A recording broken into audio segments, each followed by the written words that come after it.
Right, so news updates, what's going on, why haven't I made any videos at the weekend and on Fridays and Saturdays and Sundays just lately? Well, that's because life gets in the way sometimes. Right, as you know, on Second Life we've been doing a lot of fire engine training and stuff like that. We were hoping to take it in a particular direction to get a reserve fire rescue service set up. But we run into a few issues because of the environment, let's just say. I mean, it's not our server, we don't run it, right? So we don't really get a lot of say about things, but we try to make it the best out of what we can make out of it. Now, sorry about my hat because it's freaking cold here. Anyway, so obviously I look like a bloody Eskimo. Right, so anyway, I'm going to talk a little bit about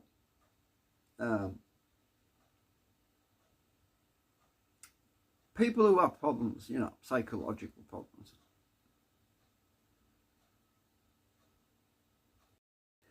Right, so got hair in my mouth. A lot of people have been traumatised by real life experiences, bullying, such in the real world, and people often sanctuary to basically bathe themselves in a place they can get away from all the world's problems. Sometimes people create these bubbles, if you like, and it's a creation of their own mentality, their own psyche, and it's an extension of their particular psyche, and it's their world, but it's not everybody else's world, right? So you wander around looking for some kind of world or virtual world or Second Life that will fit your criteria and give you a certain amount of satisfaction and happiness and well-being, a sense of well-being, and feel contented. But it doesn't always work out like that, because you see, everybody has a different concept, a different reality of how the world should be. Some people want to create a world where people can let out their anger and their frustrations in a violent manner. But there's a little bit of a caveat to that, because you see, often people are running away from a violent background and bullying situations in real life, or even in the internet world, they might have had some bad experiences of bullying and being pushed around and called names, and you get the picture, right? So people will look for a place where they can actually go and make friends and settle and have fun. But you see, it's important that people are allowed to express themselves. It is important, because that is what is one of the main psychological blockages that people who are traumatized have. They can spend many years of being attacked and bullied, and they need someone to talk to. It is called venting. That's why we have a little chat thing on the internet called Ventrilo, actually. That was why that was created. It was to allow people to vent their aspirations and feelings and talk to people. But it always seems to be like a magnet to attract people into thinking, oh, we can just let out our emotions, and we found someone we can talk to as a good listener, and we can talk, and it'll make us feel better if we can just talk.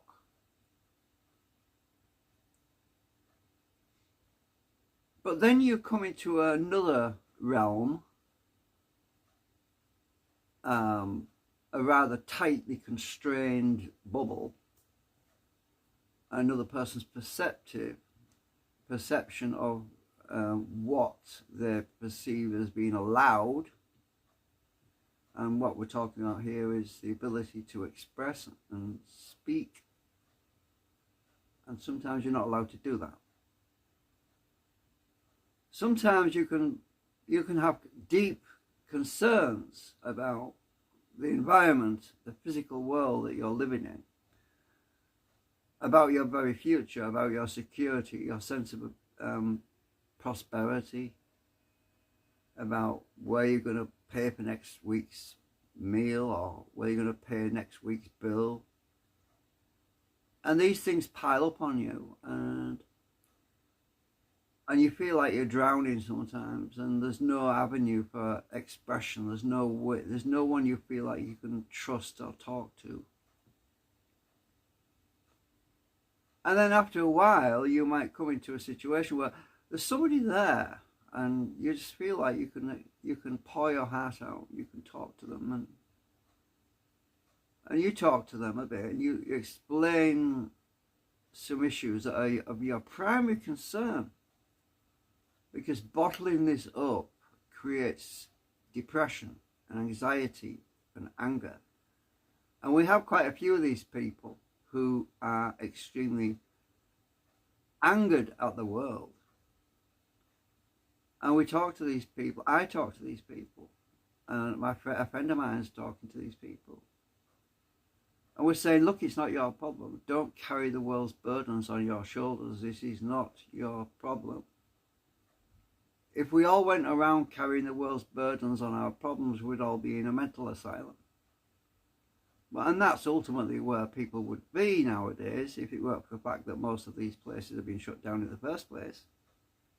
So that leaves people isolated and independently mocked, bullied, even more so because there's no longer a sacred sanctuary for them to go to and feel like they can talk to people. So sometimes people will open up. Sometimes people open up and they talk. And all of a sudden you realise that you're actually talking to the wrong people. Because the people that you're talking to call you something like far right. And you suddenly realise these people are talking about politics. They're not talking about morally right and wrong. They're not talking about anything to do with supporting how you feel, giving you solace, compassion. Instead, you become a target. And this is exactly what most people are looking to get away from. So this is what you call bullying. It doesn't matter what you try to twist it into. When somebody's trying to request or speak the deep-seated emotional traumas, and instead of receiving some sort of comfort, you are asked to leave. And you think, my God, what's happening to the world? There is no empathy anymore. There is no compassion. Where do you go now? So there's a few people who have now left a particular simulator on Second Life. And I enjoyed going there too. It was a nice place. Well, it was a nice place to practice doing fire trucks. That was the only thing that I thought was of interest to me, personally. And we had obstacles in our way, obviously, and that's part of the game aspect to it, I suppose. We had the muffins and we had other things. But the person that runs this place, I have nothing personally against that person.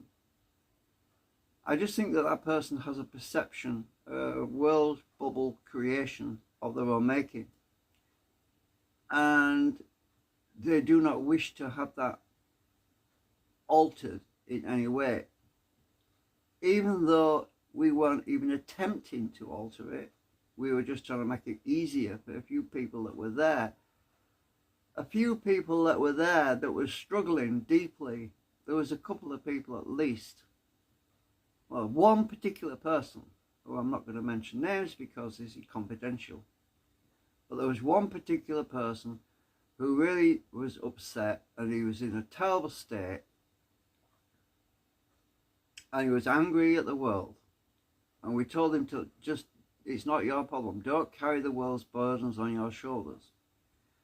And we were making some wonderful progress with him, because he was actually starting to feel a new path, a new way to deal with his anxieties and his depression.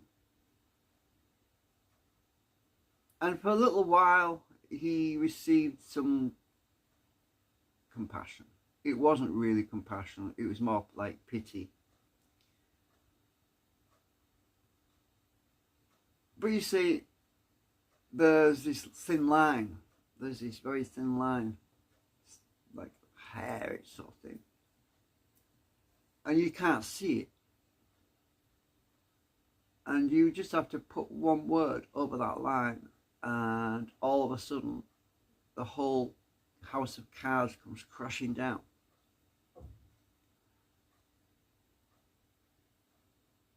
Anyway, I've got some good news as well. I was talking to a good friend on Second Life, and I told him a little bit about I told him a lot about what was going on, more than what I've said here. And he is not short of resources, let's just say. He's a very resourceful guy. And I said to him, I said, you know, we need a place, we need a sanctuary, we need somewhere where we can bring our friends, like a shelter, a sanctuary, where we can help them heal and play, and we do some role playing, and even do our fire trucks. And he said, let me think about it. He said, I'll see what I can do. I own a lot of land. I'll see, I've got some extra land which it's not being used. And we'll see what we can set up. Anyway, after just a few hours, he spoke to his brother, and he got the land transferred to him in his name. This is a classic example of human nature showing their total love and compassion for other members of humanity, which you don't really see in this world.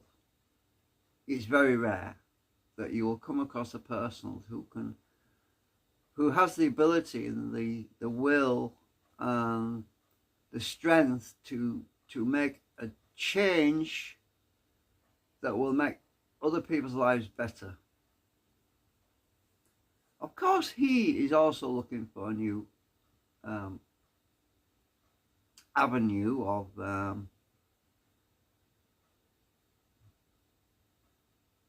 prosperity or creation, because one of his main vocal business aspects in the Second Life recently went and shut down because of ill health in one of his compatriots, whatever you want to call it, one of his pals. So that place was shut down. So my friend found himself with quite a bit of time on his hands, and he was constantly and aimlessly building things just for the sake of building things, because he was looking for something. He was looking for a new outlet of his own creativity, and that ultimately turned into a creation of helping other people, because it was It's his nature to help people. So we now have a situation where we have, I suppose you could call it, a good boss, but he's not our boss. He's a guy who respects other people's ability to express themselves and also to be creative. And he's also a teacher. He's a really good teacher. So, why didn't I make any videos lately? That's because we're in this transitional flux period of moving from one thing to another right now. So keep your eyes peeled. There's a lot of building to do. You know, we've got a bit of land now. We don't own it. It's on loan to us, but we want to try and make something out of it. We're going to set up donations for this bit of land. And we also want to help people who are traumatized by bullying and victimization on Second Life. Because that's basically where people go when they're running away from problems in the real world. They will go into a virtual world in the hope that they can find a new friend, someone. Now, this particular person I was telling you about earlier, this one person who was having a really hard time, and he was victimized and bullied and traumatized, and he was living a nightmare over and over again. It was Groundhog Day for him. This one particular person that was living like that,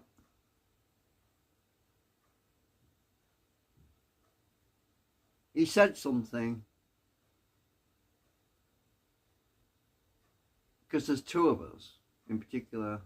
There's me and there's the other person who have been helping this individual with his problems. We've been telling him the same things, basically, to let go of that. Don't keep thinking about the past. Move forward, think about the future.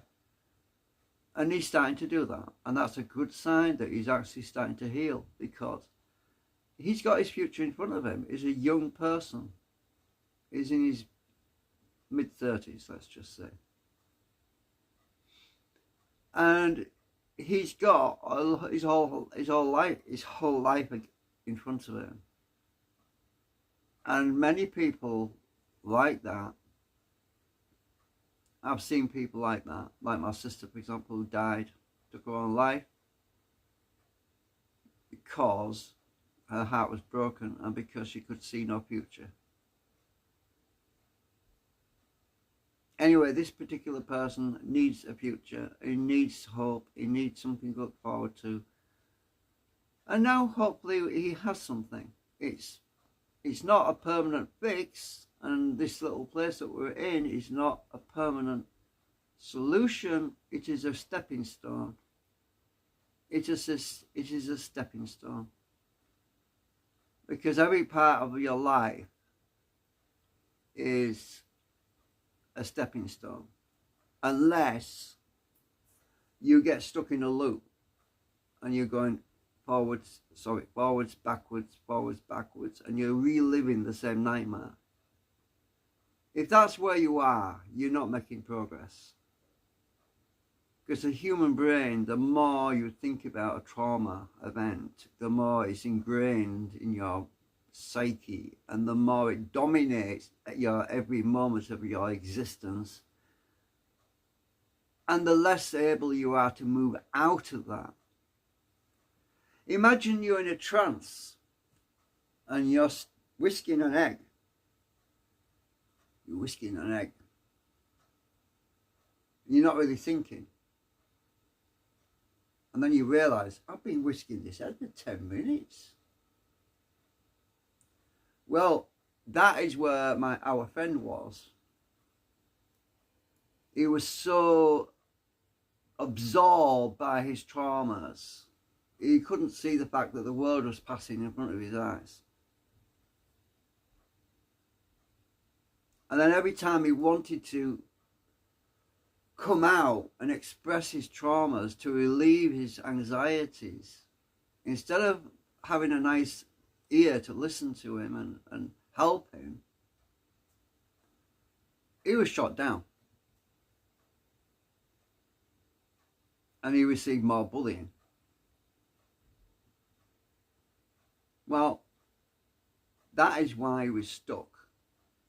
He was really stuck. He couldn't get out of it.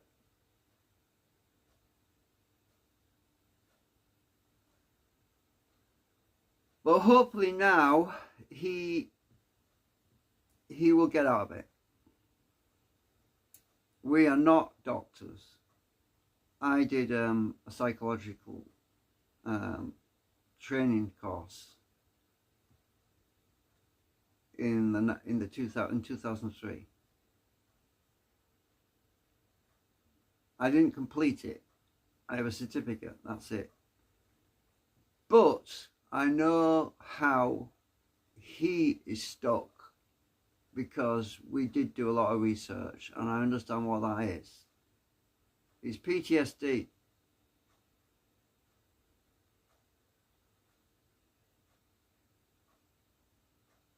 He even knows that that's what it is he's got.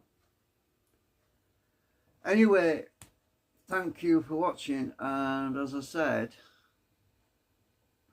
there's a reason why I haven't made any videos lately, and that is because we've been juggling things around a bit to try to find a new solution, a new path forward for our friend. And